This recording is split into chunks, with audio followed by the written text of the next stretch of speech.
स्वरूप तुम्हारा, नागिन सा है मुख तेरा। काला पीला स्वरूप तुम्हारा, पागल सा है मुख तेरा। काला पीला स्वरूप तुम्हारा, पागल सा है मुख तेरा।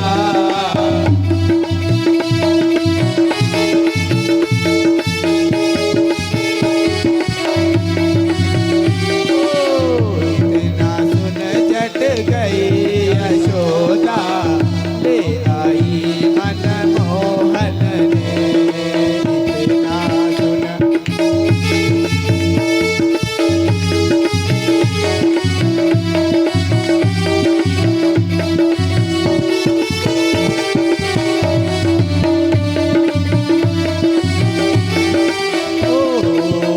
इनकी उनकी नजर मिली तो शीश नवाया शिव शंकर ने।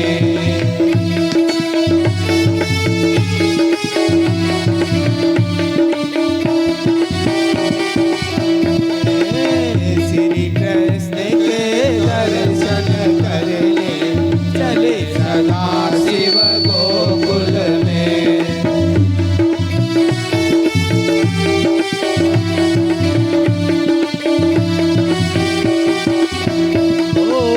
तीन लोग को यही डरावे, ओ बालक नहीं डरने वाला।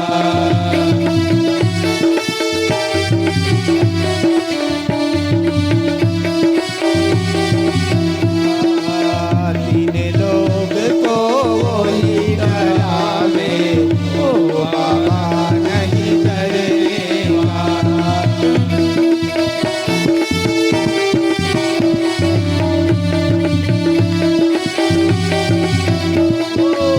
श्री कृष्ण के दर्शन करने चले सदा शिव गोकुल में।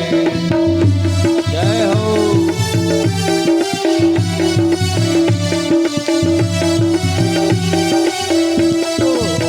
दर्शन करके बोले सदा शिव, हे त्रिलोकीनाथ।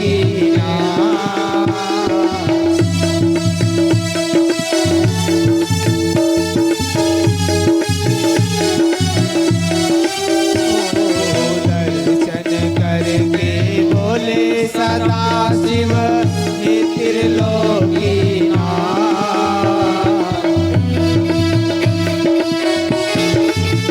सभी ताली सेवा देते हुए जय हो। बोलो महाकाल महाराज की जय हो।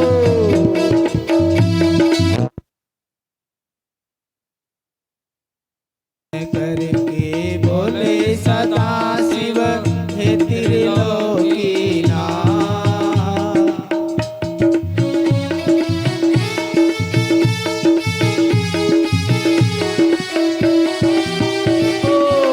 इनकी उनकी नजर मिली तो शीश नवाया शिव शंकर ने।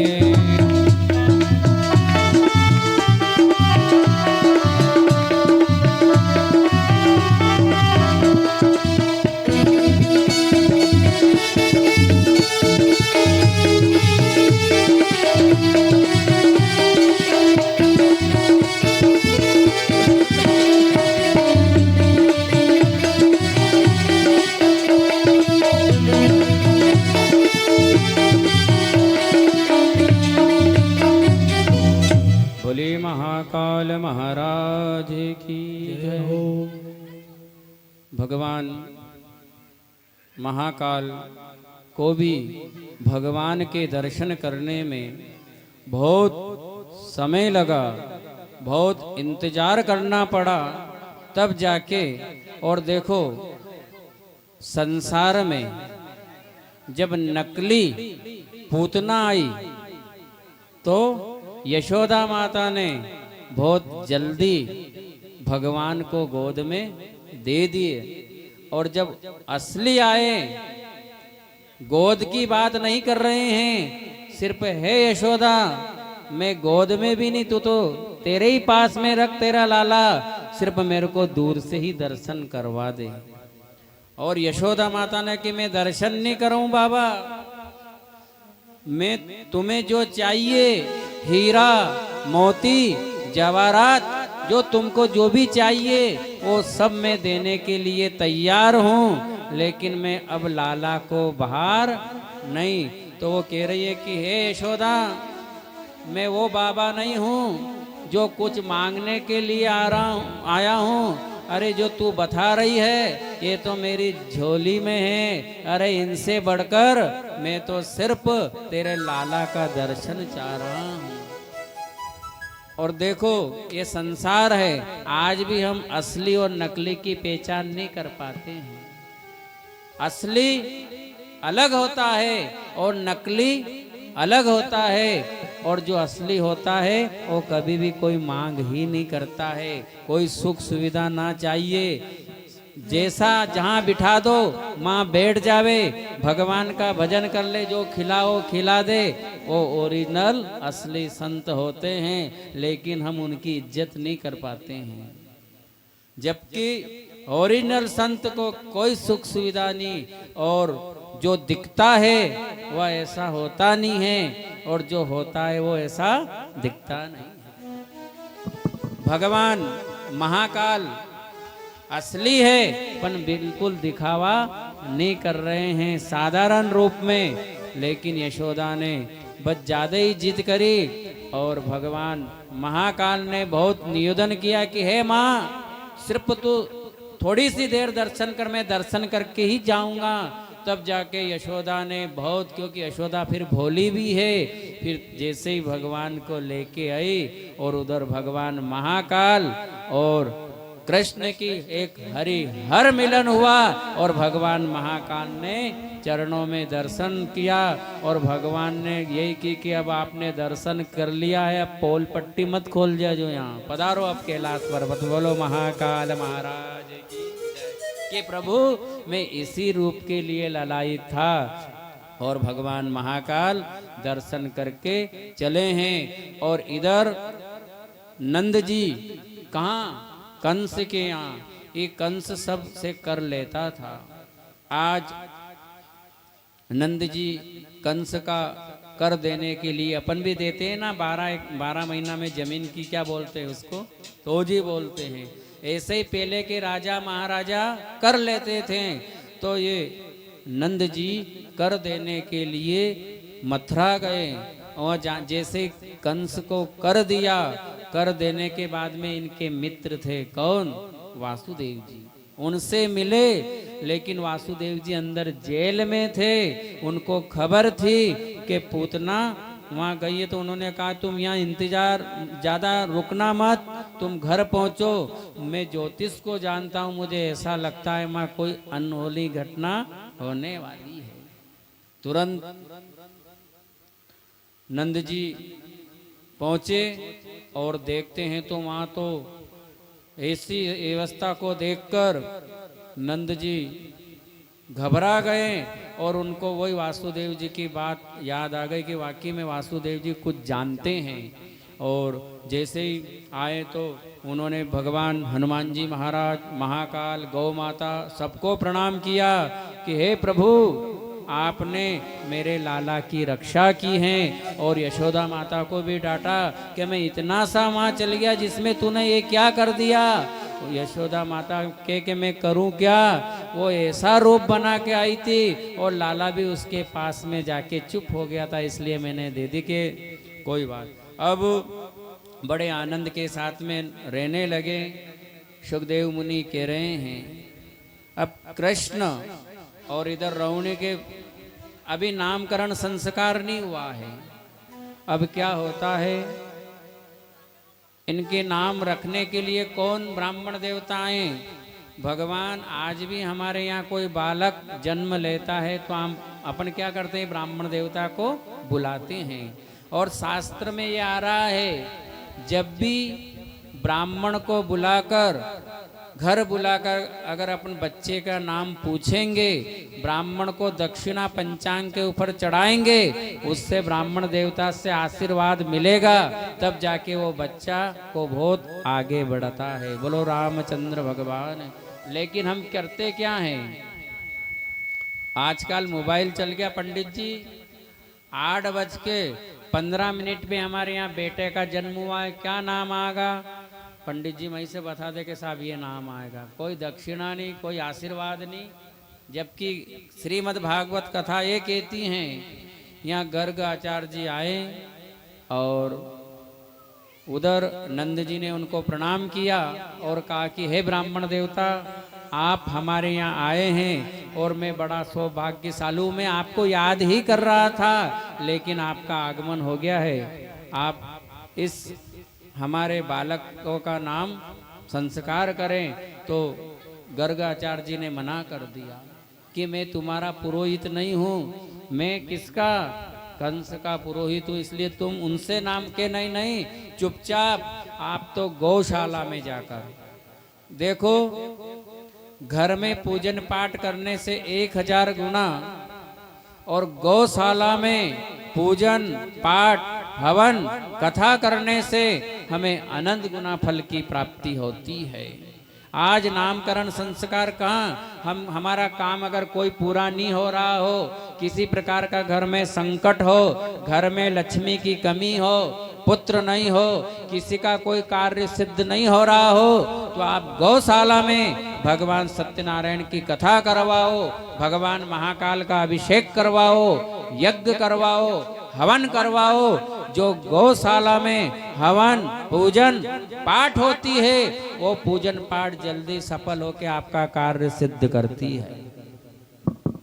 आज नंद जी ब्राह्मण देवता को ले जाकर गौशाला में चटाई बिछाई, दीपक प्रज्वलित किया और भगवान का पूजन विधिवत तरीके से, क्योंकि नाम संस्कार भी 16 संस्कार में एक नाम संस्कार भी विधिवत तरीके से होना चाहिए। फिर ब्राह्मण देवता ने भगवान गणेश और दीप देवता का हर कार्य में दीपक का पूजन होना चाहिए। हमारी भारतीय संस्कृति है। कोई भी कार्य की शुरुआत कहाँ से होती है? दीपक से। चंद्रमा मनसो जातक्षो सूर्यो अजायते। हमारा वो देश है जिस देश में हर कार्य दीपक प्रज्वलित करके किया जाता है। लेकिन हमने अब वो चीज छोड़ दी। कई जन्म उत्सव भी मनाते हैं तो दीपक को बुझा रहे। गलत। जिसका भी जन्म उत्सव हो, जन्म उत्सव के दिन उस बालक, अगर आपका बालक 5 साल का हो गया हो तो 5 दीपक भगवान के सामने प्रज्वलित करो। तो आपके बालक की कई कम उम्र है तो धीरे धीरे वो उम्र 100 साल की हो सकती है। जन्मदिन के दिन दीपक नहीं बुझाना चाहिए। जन्मदिन के दिन तो दीपक को प्रज्वलित करना चाहिए। और केक को नहीं काटना चाहिए। केक की जगह मोहन भोग लगा के चम्मच में भगवान को तुलसी लगा के उनके मुंह में देके, और जिसका जन्मदिन है उस बालक को खिलाओगे तो वो बालक भी आपके यहाँ राम जैसा काम करेगा। बोलो द्वारिकाधीश। जन्मदिन के दिन अगर आप केक कटवाते हो, वो बेटा चाकू लेके केक काटता है तो वो बालक फिर बड़ा होके हो जाता है क्रैक, और फिर वही चाकू अपने माँ बाप को बताता है। और फिर आप पंडित जी के पास पहुंचो कि गुरुजी छोड़ो तो चाकू बता, तो भाई आपने जन्मदिन के दिन का उन्हें भगवान का मंदिर में ले जाके दीपक प्रज्वलित करवाया, हमने तो केक कटवाया है। इसलिए इस चीज को बंद करना चाहिए। जिसका जन्मदिन हो उस बेटे के हाथ से गौ माता का पूजन करवाओ, माता पिता के चरणों में धोख दिलाओ। गरीब, जो गरीब हैं उनको जो भी लगे, कई कपड़े हैं, कई भोजन हैं, ऐसे वस्त्र दान करवाओ। उस दिन डीजे नहीं, उस दिन भगवान के सामने दीपक प्रज्वलित लगा के भगवान से प्रार्थना करो कि हे द्वारकाधीश, कुल का दीपक प्रभु तुमने दिया, धन्यवाद तुम्हें, धन्यवाद तुम्हें। जय हो।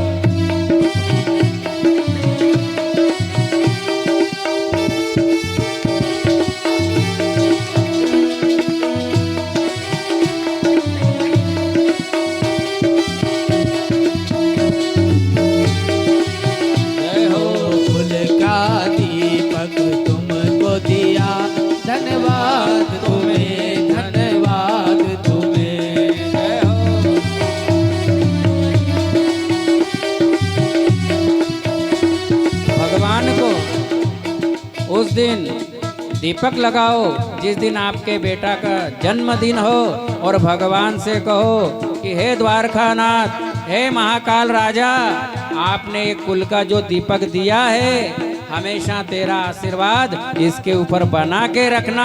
कहीं आपके बेटे की उम्र कम हो और आपने भगवान के जन्मदिन के दिन भगवान से प्रार्थना करी तो आपके बेटे का जो उम्र है दीर्घ काल तक 100 साल से भी ज्यादा उम्र हो सकती है। अब ये आपके हाथ में है कि बेटा की उम्र कम करना हो तो दीपक और केक कटवाओ, और अपने बेटे को 100 साल की उम्र करना हो तो परमात्मा के आगे दीपक प्रज्वलित करो हर साल कि हे प्रभु, हे ठाकुर, ये दीपक 100 साल तक इसके हाथ से लगे, ऐसा आशीर्वाद देना, तो वो परमात्मा देता रहता है। जय हो।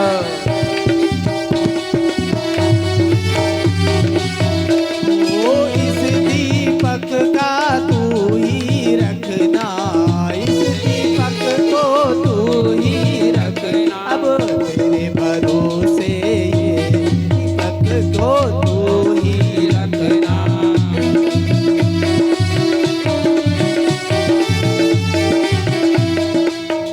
जय हो।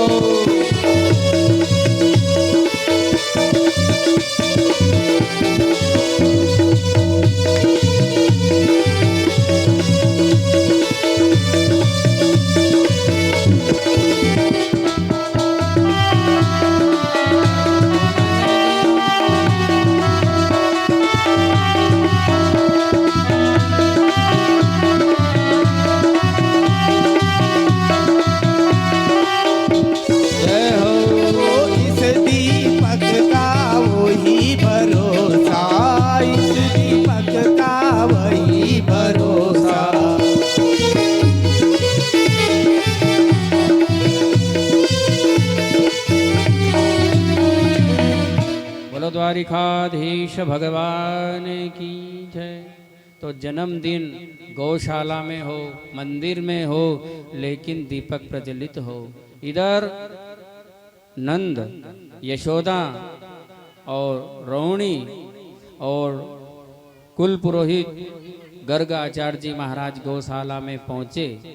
अब इधर देखो, सभी लोग एक जैसे नहीं होते हैं। इन्होंने सोचा कि इन गर्ग आचार्य जी की परीक्षा तो ला अपन, देखा ये ओरिजिनल ज्योतिष वगैरह जाने की नहीं। तो क्या करा, यशोदा ने जो अपना काना है वो तो रोहिणी को दे दिया, और रोहिणी का जो बेटा है यशोदा ने ले लिया, और दोनों ने टाइम बताया। और गर्ग आचार्य जी ने जैसे अपना पंचांग खोला और दोनों बेटे का रूप देखा तो उन्होंने कहा कि माता, जो आप टाइम बता रही है, इससे ऐसा लगता है कि आप आपस में आपने बालक को बदल लिया है, क्योंकि इस टाइम पे जन्म लेने वाला बालक गोरा होना चाहिए था, लेकिन एक काला है। तो ऐसा लगता है कि आप दोनों मेरी परीक्षा ले रही है, इसलिए आप पहले तो इन बच्चों को इधर से इधर लो। तो दोनों जान गए कि ओरिजिनल ये तो ज्योतिष को जानने वाले ब्राह्मण देवता है। और फिर तुरंत उन्होंने नामकरण संस्कार किया कि इनका तो अनेक नाम है, अनंत नाम है, ये बल में अधिक होने से इनका नाम क्या है, इनका नाम आज से बलराम है। बोलो बलराम जी महाराज की जय हो।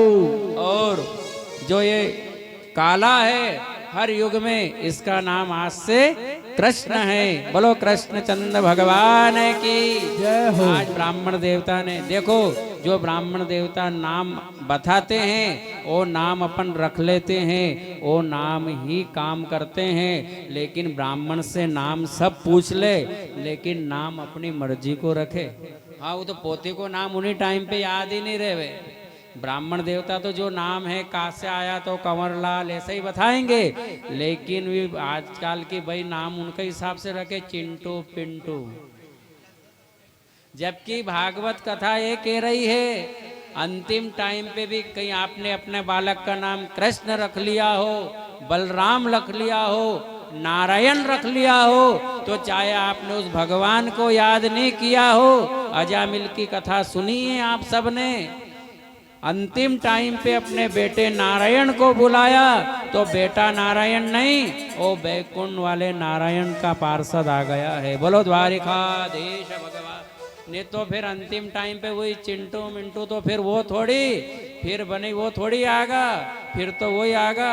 जूता पड़े जरूर भजन करो गोविंद मिलेगा जरूर, गोविंद मिलेगा जरूर, भजन करो गोविंद। क्यों कि अपन यूं तो भगवान का भजन नहीं कर पाएंगे, इसलिए श्रीमद् भागवत कथा कहती है कि यूं नहीं, अगर आपने आपके बेटे को जिंदगी में रोज अगर 100 बार भी उसका नाम ले लिया हो, आप बेटे को याद कर रहा हो, लेकिन उस नाम को परमात्मा ही स्वीकार कर लेता है। जय हो। दीवाना हो तेरा काना, दीवाना हो तेरा काना, दीवाना हो तेरा काना, दीवाना हो तेरा काना। ओ लाला ज्यादा न तड़पाना, ओ लाला ज्यादा न तड़पाना, ओ श्याम ज्यादा न तड़पाना, ओ श्याम ज्यादा न तड़पाना। ओ दीवाना हो तेरा लाला, दीवाना हो तेरा काना, दीवाना हो तेरा काना, मैं दीवाना हो तेरा काना। जय हो।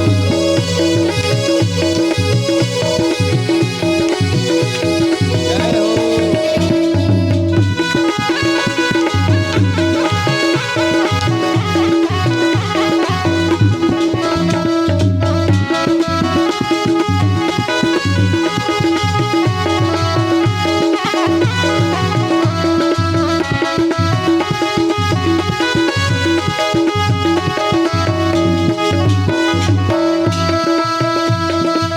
गोकुल में ढूंढा तुझे, वृंदावन में ढूंढा तुझे काना रे।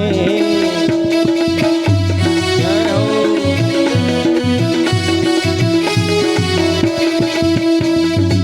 गोकुल में ढूंढा तुझे, वृंदावन में ढूंढा तुझे काना रे।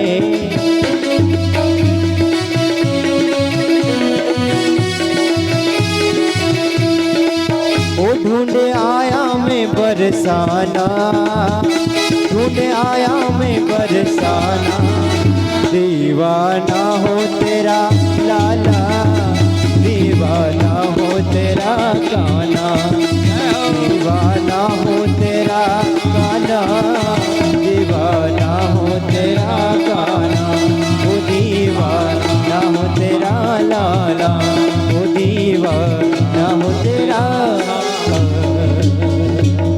बोलो गोपाल कृष्ण भगवान की जय। तो इधर गर्ग आचार्य जी ने जैसे ही नामकरण संस्कार किया, अब नाम के बाद में ब्राह्मण देवता को दक्षिणा देनी पड़ती है। तो नंद यशोदा ने कहा कि ब्राह्मण देवता अब नामकरण संस्कार भी हो गया है, क्योंकि जब भी हमारे घर में कोई ब्राह्मण देवता आते हैं तो उनको भोजन करके तिलक लगा के ही जब हम विदा करते हैं तभी जाके हमें फल प्राप्त होता है, आशीर्वाद प्राप्त होता है। तो गर्ग आचार्य जी से कहा कि ब्राह्मण देवता अब आप एक काम करें, भोजन बना लें। तो जे जहाँ ब्राह्मण देवता भोजन बनाते हैं माँ आज भी गाय के गोबर से, अब तो ब्राह्मण देवता कर ले, लेकिन पहले के जो ब्राह्मण देवता थे जहाँ वो भोजन बनाते थे माँ पहले गाय के गोबर से चौकों को लीपा जाता था और फिर ब्राह्मण देवता भोजन बनाते हैं। फिर भोजन बनने के बाद ठाकुर को भोग लगाते हैं। आज गर्ग आचार्य जी ने, यशोदा माता ने चौका लगाया और गर्ग आचार्य जी महाराज ने खीर बनाई, पूड़ी बनाई और थाली में रख के तुलसी दल छोड़ा और गरुड़ घंटी बजे और आग बंद करी, क्योंकि आज भी ब्राह्मण देवता भोजन लगाते हैं तो मंत्र बोलते हैं, नाभ्यासीदंतरिक्षगं सहिष्णुर्देवहौ समवर्ततः पद्म्यां भूमि दिशा स्रोतां तथा लोकान् अकल्पयन्नः अन्नपूर्णे सदा पूर्णे शंकर प्राण वल्लभे ज्ञान वैराग्य सिद्ध्यर्थम भिक्षां देहि च पार्वती। इस तरह गर्गाचार्य जी महाराज तो मंत्र बोल ही रहे थे, आग बंद थी और उधर नंद और यशोदा अलग अपने काम में लगे हुए थे।